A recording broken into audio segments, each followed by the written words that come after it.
Follow my example. Mfuate mfano wangu. And observe carefully those who live according to the pattern that we gave you. Na muzingatie sana kwa umakinifu wale wanaoenenda kwa ule mtindo ni tuliowaonyesha. There is a pattern of life. Kuna mtindo wa maisha that is set for the church. ambao umetengwa kwa ajili ya kanisa. We are here to remind you. Tuko hapa kuwakumbusheni. That pattern is never as per the standard of this world. Sio kama ule mtindo wa dunia hii. Then he raises a warning. Alafu analeta onyo. For many I tell you. Kwa sababu wengi nawaambieni. And I've warned you before. Na nimewaonya hapo awali. They live their lives good.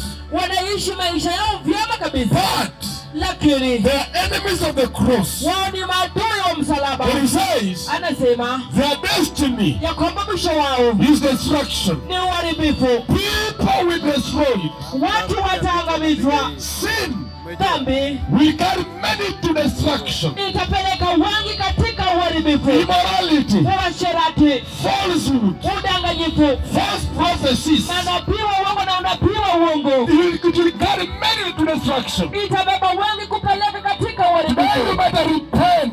Leo ni vyema utubu. Come out of those wickedness. Utoke ndani ya uovu. Come out of witchcraft. Utoke kwa uchawi. Today, leo people cannot do business. Watu hawezi kufanya biashara without witchcraft. Bila uchawi. They had things their businesses. Wako na vitu kwa biashara zao. Those things, hizo vitu, they cost for eternity.